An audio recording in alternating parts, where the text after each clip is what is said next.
Good morning, everyone. Good morning. Hello, hello. I'm going to step out for just a minute to get rid of a stink bug.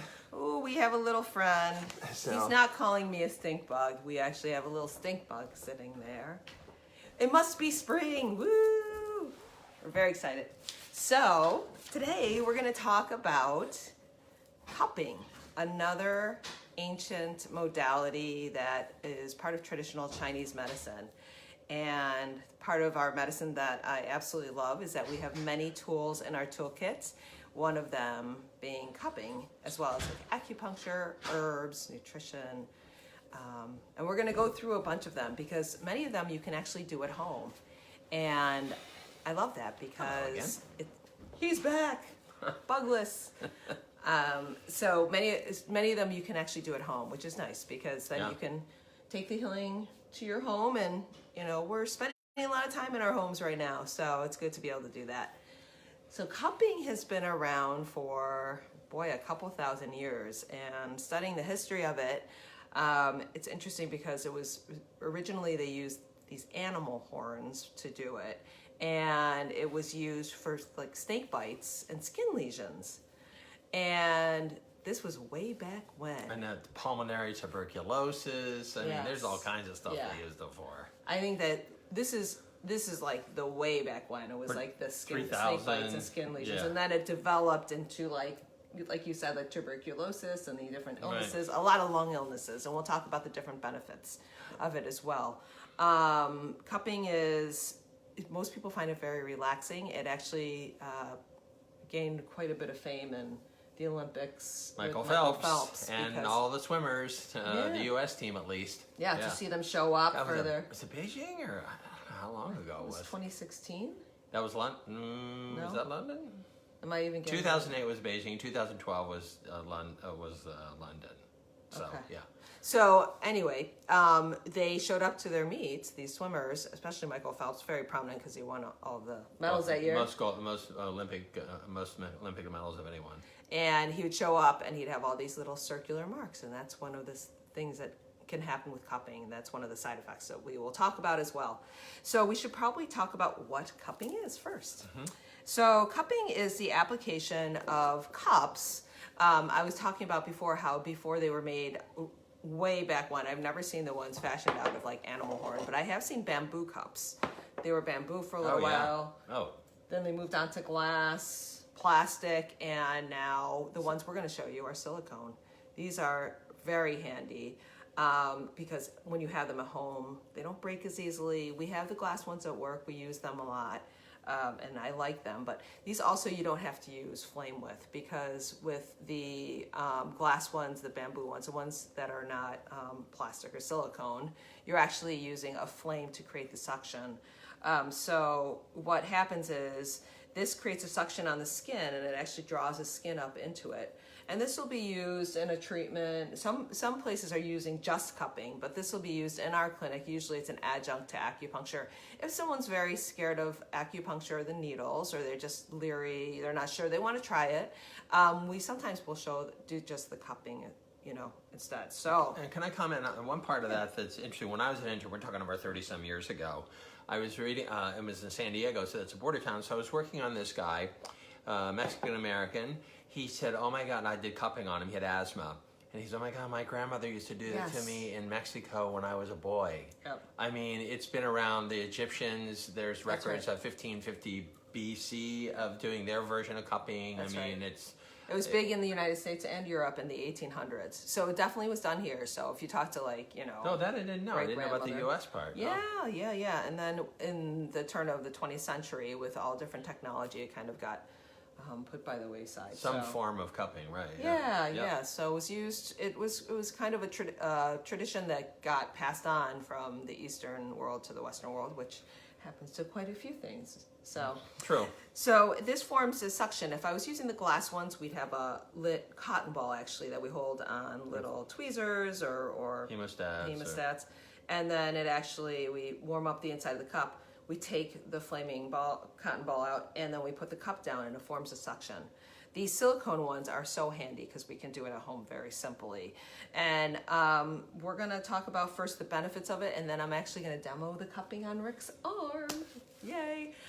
She offered to do my eye, and I said, can you just do my arm? Well, no, this is a surprise. I'm going to do his eye. Yeah. One on each. No. So the benefits of cupping. So what happens with cupping is that it draws more circulation to the area that you're putting the cups on. It also will help relieve tension of like the muscle, the soft tissue, the fascia in the area. It's oftentimes used for different types of pain and different types of what we call qi and blood stagnation because it gets things moving.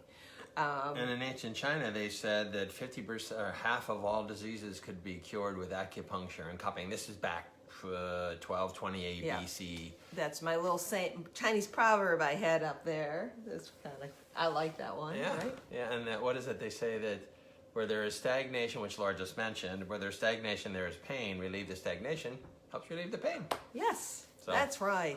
Chinese are very literal but also very practical. Yes, I like that. I like it. It's good. Yeah. It's good. So it also, cupping can be used for inflammation. It can help bring inflammation down. As you can imagine, because it's there's a suction, and we'll show you, there's stationary cups where they just hang out on the skin, and there's also sliding cups. But with the movement of the cups and the suction of the cups, it can help actually move around lymph, which is very good because the lymph movement will help detoxify the body. And cupping can be very detoxifying. In fact, Yes. I've done it on people that smoke, and when I remove the cup, there's actually black matter that's on top of the skin. So Growing up with smokers, believe me, that I can't even imagine. And I've seen it too, and it's the funkiest. Yeah. It just makes you bad. think, oh boy, that was in there, and then Right. the cupping drew out some toxins. So Yeah. it's good for detoxifying as well. And then Rick, you were talking about the lung aspect.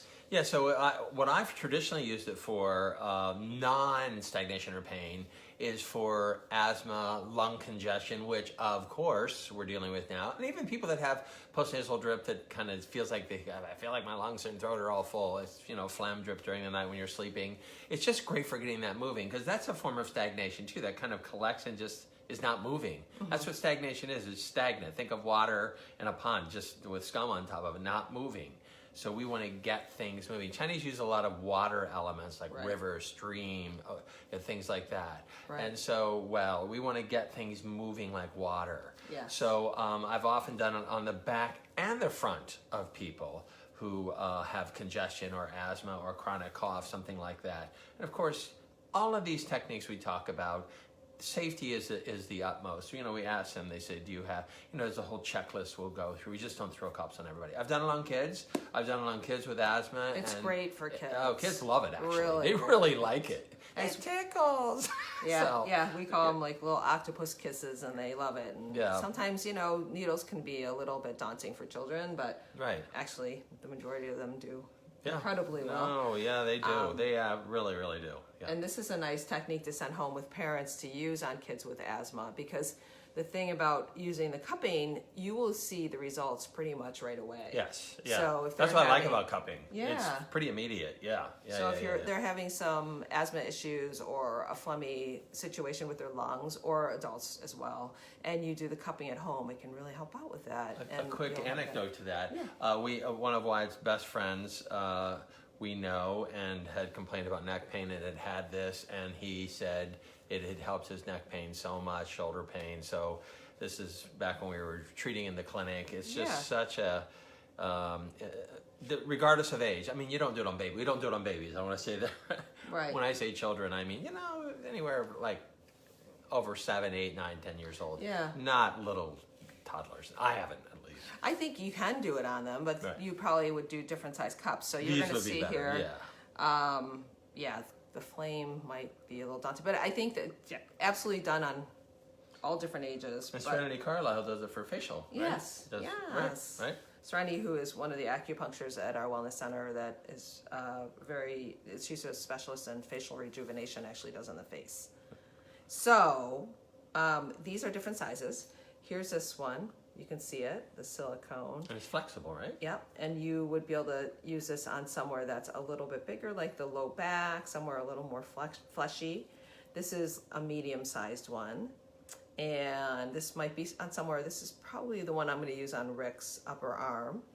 So it's a little bit smaller. And then we have this little baby one, and this is something you could use on your face, and it can help out with the circulation and also some wrinkles and lines.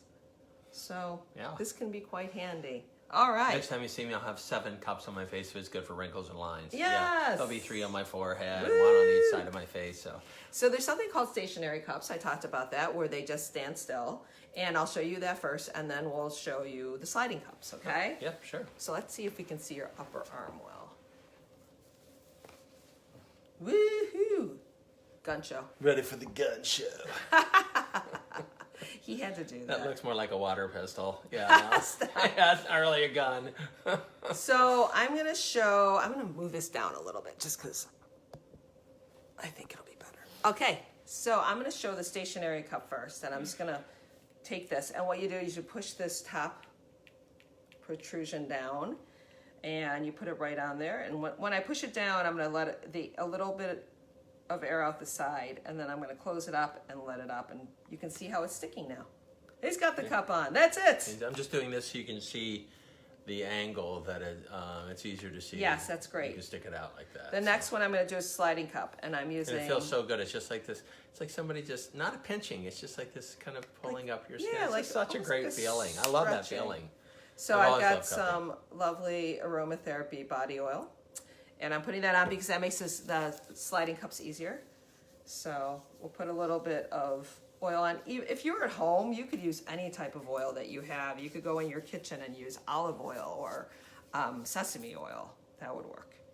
All right, so I'm going to put this bigger one on, pushing it in and leaving a little air and then releasing it.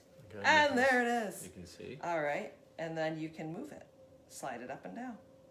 And then if you're working with the sliding cups, we can put them on certain acupuncture points. We can put them on certain meridians, and we can move up and down that meridian. And the dry cup fell off because just a little bit of bump on something like that can. And that'll happen. It happens in the clinic all the time. They'll fall off. All the time. It's like they're ready to go. Can you see there's a little more redness happening because it's bringing more circulation to the area, and we're just going to let that hang out. So seeing that redness is not unusual. People will often say that if it gets a little bit more red in the area, as well as feeling a little bit warmer. Right. And then afterwards, when the cups come off, sometimes there's a mark there. And that's not anything to be alarmed about. That actually is very common. Most people have marks at some area where they get cupped. Right. And the mark can tell us different things about what's going on with you. So if it's very dark and purple, there might be more stagnation in the area, and that's a good indicator to us that you actually really needed the cupping because it's actually drawing things up, the toxins. If it's a little bit lighter in color, that's not as much of a reaction. If it's very red, there might be heat in the area. So it can tell us different things about what's going on with you by the different marks that the cups leave. So most people feel very relaxed afterwards. Our recommendation is just like if you get it done on the neck or somewhere that you're exposed, just making sure you don't get a lot of wind on that area because it can be an opening technique. So because remember, it's dispersing stagnation. So this cup is drawing the skin up and allowing that fascia, the spongy tissue between muscle and bone. If there is inflammation or pain in an area, it allows it to move and start bathing that with more circulation. That's how you disperse it. Yes. And that stagnation, as Laura said, is a visual observation that we can have that says, oh, that's where it is. Yeah. We have a suspicion when we start cupping the area of complaint. So. Right. So it usually feels really good. People like the feeling of it. And I love these silicone ones for another reason too. You can pop them right in the dishwasher to sterilize them. I didn't know that until last night. Yeah, or you can boil them. We are pretty traditional in the clinic. We use a lot of the glass cups. But these little buggers for home are the best. And I'm just going to tell you, I'll show you this brand. I got this on Amazon. It's backwards, but yeah. Yes. There you go. It's not even a word, really. SPEQUIX. Speckwick's cupping system. And it came with 6 cups, and they came with a little Nice bag. little bag. Look at that. Yeah. You could travel with that safely. So Speckwick's. Yes. So there's all different cups on there. Silicone cups, you're pretty safe. I'll just show you this just for amusement because, yes, it's used for facial rejuvenation as well. So, you know, if you have wrinkles, you could do this.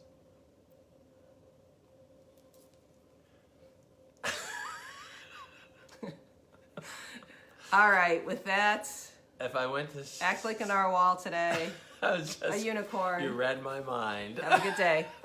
Thanks, everybody. Bye.